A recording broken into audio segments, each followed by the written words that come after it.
Okay, hello and welcome to the video. My name is Wade Smith, and in this video, I've looked at how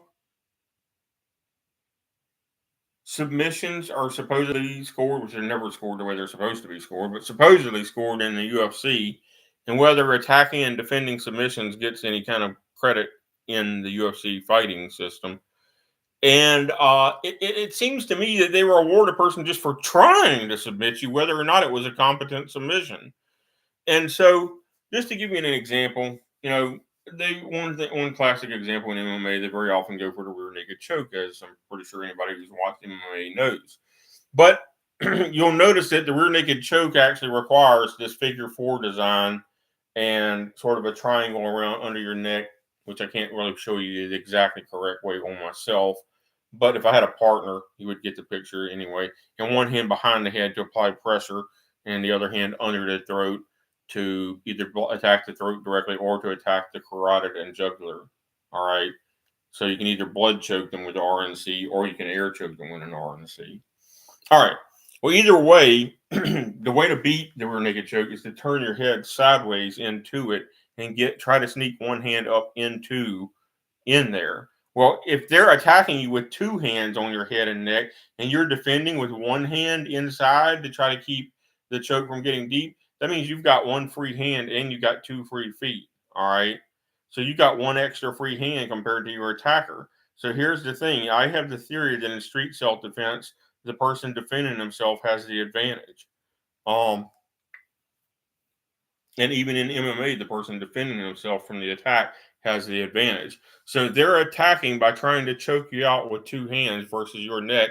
You're defending with one hand inside of their choke attempt to keep it from getting too tight, and your other hand is free to punch them in the face, uh, attack with elbow strikes in this case it would be my right hand free versus their right side, which their liver and their right kidney are right there, and I can elbow strike right here with a full blown Ishinru style extend out and then pull back into a full elbow strike and just drill them in the liver over and over again.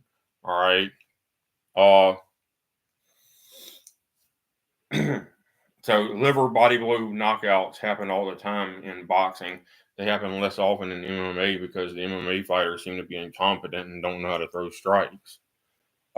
Is the God's honest truth. I saw an almost liver body blow knockout one time where a guy actually broke the floater ribs of one of the other fighter in the middle of the fight, and they were poking out as how bad they were broken as they were poking out through his flesh, and the ref let the fight continue. Um, but be that as it may, attacking puts yourself at a disadvantage. I've always been a defensive fighter. So when my opponent attacks me in the sparring ring or whatever the case, and I see the punch coming, what am I going to do? You know, if it's karate with a gi, I'm going to circle block, and I'm going to catch the person by the sleeve of their gi, and I'm going to deliver knee strikes and front kicks to their abdomen as I yank them down into that, and they're going to be pretty defenseless to do anything against it. All right. If it's a no gi situation, I'm going to do something different. But in a no gi situation, I'm going to try to step back and what the hell? I stepped on something. All right. I'm going to try to step. Okay, so let's say their punch is coming in. I'm going to evade and I'm going to take the punch this way. And then I'm going to turn this way and sort of do this seesaw motion with a wrist lock, on a double hand wrist lock on their one arm. So it's sort of like I'm going to throw them one way and then I'm going to step back and throw them the opposite way. It's almost like a combat judo move, except it's a karate throw from this wrist lock. So I'm going to catch their fist and turn it over like this and up. And then I'm going to double hand, one hand here and one hand here, yank down and that way. And it's going to put a whole lot of stress right here and right here on the tricep. All right. Where they're going to feel the pain. It's going to hurt like hell when I yank full power on another human being. All right. And either they're going to tap out directly or I'm going to get an opportunity to deliver kicks and knee strikes to their abdomen or face. All right. Understand me? That's how I beat black belts, real black belts in the dojo. So I know it works. So don't tell me it doesn't work.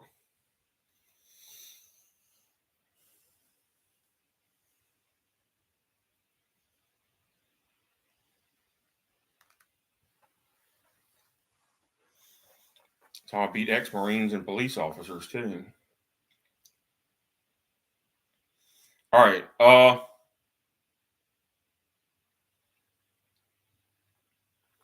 So yeah, I don't remember what belt rank I was, but I was probably second degree brown belt when this happened. But Matt Grieger, the second degree heavyweight black belt, managed to tag me one time on the jaw, which I hardly ever got hit. But I guarantee you, you get hit in the jaw by a second degree black belt, 235-pound fit man, and I was seeing stars. It didn't knock me completely out, but it buckled both of my knees, and both of my knees went limp for about a 5-second period. And I stumbled back and I waved him off. I was like, "Don't hit me again." And then after that, I laughed at it, but I waved him off like, "No, you won that time," because I had gotten to where I was beating him more often than not, even though he was 2 full belt ranks above me. Or actually 3 full belt ranks above me. And but that time he tagged me on the jaw so hard that I was seeing stars and my knees buckled. And I immediately knew I had to wave him off because if he hit me again, it was going to hurt. It was going to be real bad. Now, he was really good at hitting pressure points in your arms and legs. When you threw a punch or kick, he would counterattack your arm or leg with pressure points in your arm or leg, and that would deaden your arm or leg also. But I got to where I learned how to deal with that and fight through it, and also avoid it by controlling where his hands were going to be before I threw my own punches and kicks. So there's a way to deal with everything. But he studied that from some anatomy book, actually. I mean, Matt was interesting. He studied every style of martial arts there was, and he was constantly reading anatomy books too. So he was a police officer. So yeah. Uh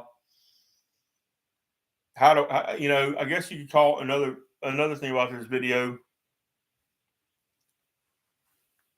Um so pressure points of different types do work. There are, I don't know them all, but there are supposedly around 800 total pressure points on a human body. Um, and they do in fact work and they're real. Oh, another thing. Let's say your opponent is fighting, what is this? Orthodox. All right, let's say your opponent is fighting Orthodox and they throw their front side jab. All right. And, it could be a boxer's jab with a horizontal twist punch, or it can be an Isshinryu or China style punch with a vertical fist punch. Either way, whatever is your preference. All right. And whatever you're best at, and most comfortable at doing. But anyway, your opponent throws this strike. What is a good counter to, a jab, especially if you've managed to catch or parry the jab? The answer is, especially if they're punching from the orthodox position with their left side forward, all right, and so they're fighting right-handed orthodox. You can take and parry their arm, and you get to the outside, and then you throw a straight punch straight under their arm, right into their armpit or into the upper rib cage, aiming at the heart and the left lung. And this will stop the person's heart and lung and knock the wind plumb out of them, and might even, give them a heart attack, is how hard you can punch somebody right there. Street self defense only. I wouldn't recommend using that in a prize fight. You're not trying to kill somebody, because that has a serious chance of actually giving the opponent a heart attack if you punch them hard enough. It's certainly got a good chance of breaking ribs and puncturing lungs.